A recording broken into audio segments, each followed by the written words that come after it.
Our job was to convince, let's say, Ecuador to accept $1 billion loan, convince the World Bank to give Ecuador a $1 billion loan.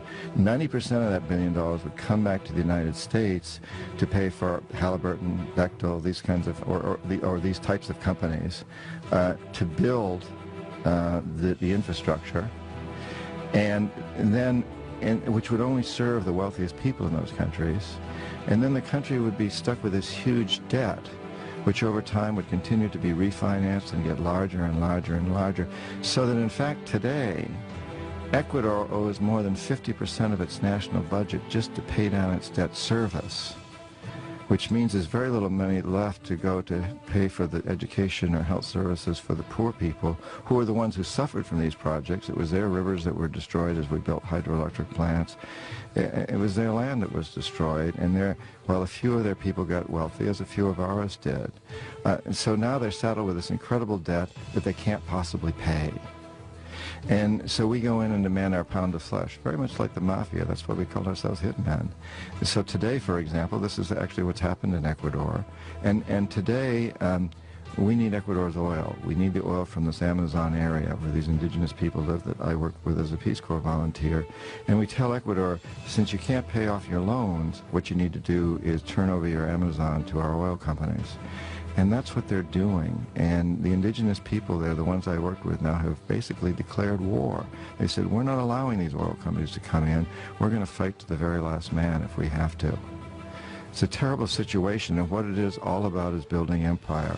We've done this in every country around the world that has resources that we covet. Often this is oil in places like Indonesia, Nigeria, Ecuador, Venezuela, Colombia, so many different places, but sometimes it's other resources. For example, in Panama, it was the Panama Canal. And in this process, we've managed to create the largest empire in the history of the world, and we've done it largely without military might. It's been done primarily through economic hitmen like me. Now, when the economic hitmen fail, as we did in Panama with Omar Torrijos, and in Ecuador many years ago with Jaime Roldos when I was there, when we fail, the jackals are sent in. And these are CIA-sanctioned troublemakers. They will try to foment coups in a country. They'll try to overthrow the president. If they fail, if they're not able to do that, then they'll assassinate him. And Jaime Roldos of Panama, who was not overthrown, well, he was assassinated. And Omar Torrijos, Jaime Roldos of Ecuador, Omar Torrijos of Panama, the same thing happened. We economic hitmen failed, the jackals went in and assassinated these presidents. It happened with Allende in Chile, Arbenz in Guatemala, and it's part of what Vietnam was about.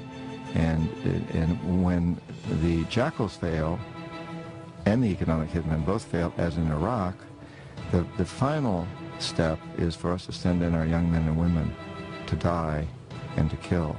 And that's what we're doing in Iraq today.